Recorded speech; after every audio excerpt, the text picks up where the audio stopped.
This is Eric from Pack Hacker, and today we're taking a look at the Tribit StormBox Micro 2, which I've been testing for the past 2 weeks. If you find this video helpful, make sure you subscribe so we can continue making content like this to help you travel smarter. Let's dive in.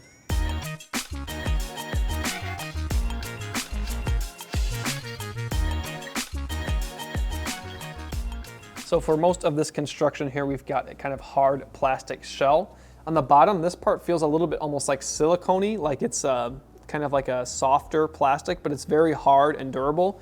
And as you can see, there aren't really, like I kind of dropped this thing accidentally and on purpose to test it a few times, and it really has held up pretty well, especially on the bottom. There's not really any nicks or anything like that. It does get a bit smudged up, but overall very happy on the bottom there.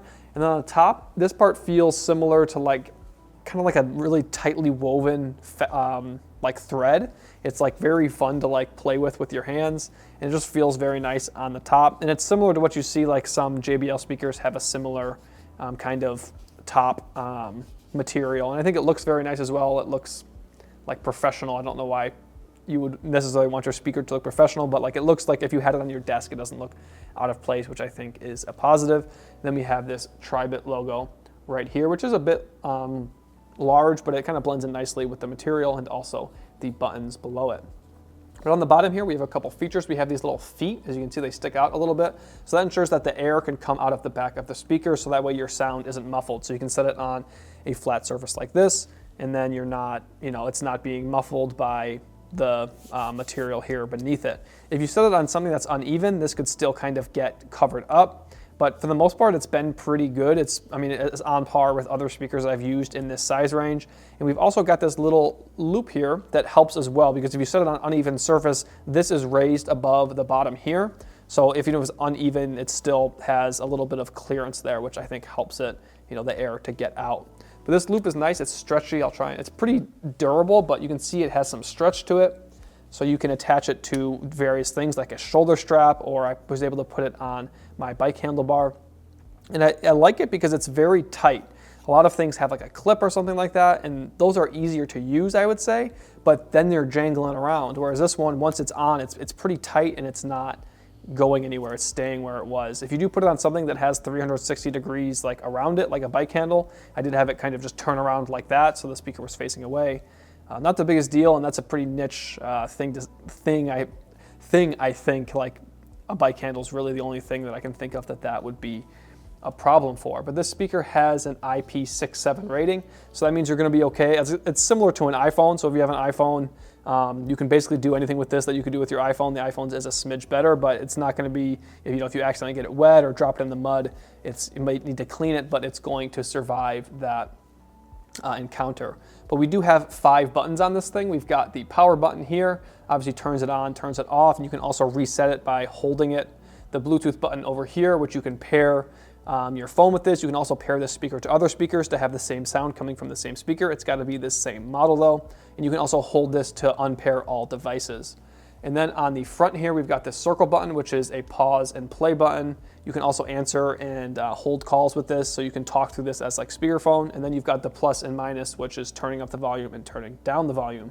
It charges with a USB-C over here, and you can also charge a device with this. So this has 4,700 milliamps. So not only is this pretty good for a small speaker, but you can also charge your phone in a pinch. So in terms of packability, this thing probably looks pretty big right now because it's like alone on the top down here. But it fits roughly in the palm of your hand. It's a bit bigger. So it's not going to fit in your pants pocket. I mean, I guess if you're wearing really baggy pants, it might. But it'll fit probably in your jacket pocket. And if you have a really small sling, it probably won't fit in there either. I mean, you can see how big it is in the palm of my hand. It'll really monopolize that space. But if you have a larger sling, that will obviously work, or you can obviously attach it with the little loop we went over earlier. But the big thing for me is that if you carry around a battery bank for emergency situations, like just in case your phone dies, you don't need to bring that battery bank, so you can use this instead. This can use that space and then also the space that you'd use for a speaker. So I wouldn't necessarily use this as a battery bank in its own right, because you're obviously using it and wearing down the battery as you use it.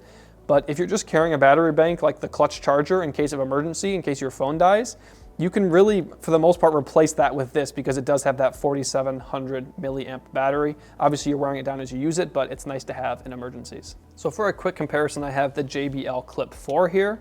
And obviously the biggest, I mean, they're roughly the same size. This is a bit wider, but the biggest difference is this, obviously the clip on the top of the Clip 4 here. So I really think this is a lot easier to attach to things. It's just like clip and go and you're ready. But having used this on my bike a bunch, when you do clip it to something that's moving or even just a little bit, it shakes around a lot and can be a bit noisy, and sometimes the buttons get hit on accident. Whereas with the Tribit here, this is a lot tighter when you attach it to something. It might not be as easy and maybe not as versatile. I accidentally just turned it on, but it's a lot tighter and it's not going anywhere.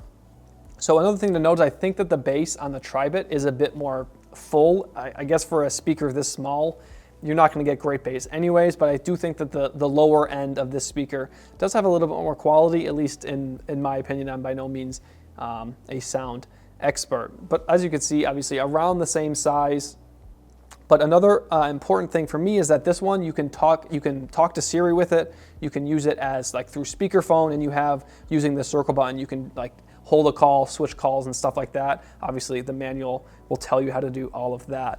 But this is the cable that comes with the Tribit, and this is to illustrate that these are very similar, but in an emergency situation, this can charge your phone with the same cable that comes out of the box. So if you have a phone that charges with a USB-C, just plug it into your phone and you have that extra juice to call an Uber or get home, whereas this one's not going to be able to do that. So there you have it, the Tribit StormBox Micro 2.